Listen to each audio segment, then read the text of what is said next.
गेल्या 7-8 वर्षापासून समुपदेशन, काउन्सिलिंग हे शब्द नेहमीच आपल्या कानावर पडतात.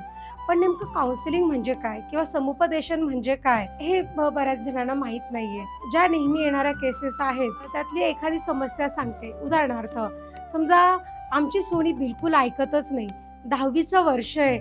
सतत कानाला मोबाईल आणि हातात टीव्हीचं रिमोट. आम्ही तर तिच्यासमोर हातच टेकलेत दीदी. आता तुम्हीच काय तिचं काय करायचं ते करा.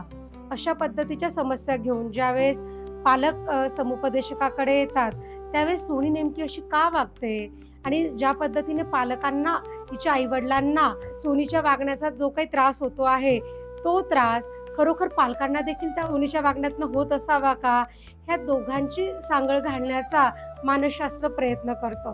आणि ह्या समस्येतून मानसशास्त्रीयदृष्ट्या बाहेर पडण्यासाठी जी व्यक्ती मदत करते तिला म्हणतात काउन्सिलर, म्हणजे समुपदेशक. समुपदेशक नेमकं काय करतो? तर समुपदेशक नेमकं सोनी अशी का वागते आहे या गोष्टीचा सारासार विचार करतो आणि त्या गोष्टीपासनं पालकांना देखील नेमका काय त्रास असू शकतो याचा विचार करतो. मग समुपदेशक म्हणजे उपदेश देणं का? तर हो, समुपदेशक म्हणजे उपदेश देणं, पण समुपदेशन म्हणजे हेच करा आणि हे बिलकुल करू नका असं सांगणं नव्हे. तर समुपदेशनामध्ये व्यक्तीची समस्या आणि समस्येला असणारी कारणं या तिघांचा विचार करून समुपदेशन त्या संबंधित व्यक्तीला मानसशास्त्राच्या मदतीने त्या समस्येतनं बाहेर येण्यासाठी मदत करतो. त्याला म्हणतात मानसशास्त्रीय समुपदेशन. वयात येणाऱ्या मुलांच्या समस्या वेगळ्या असतात.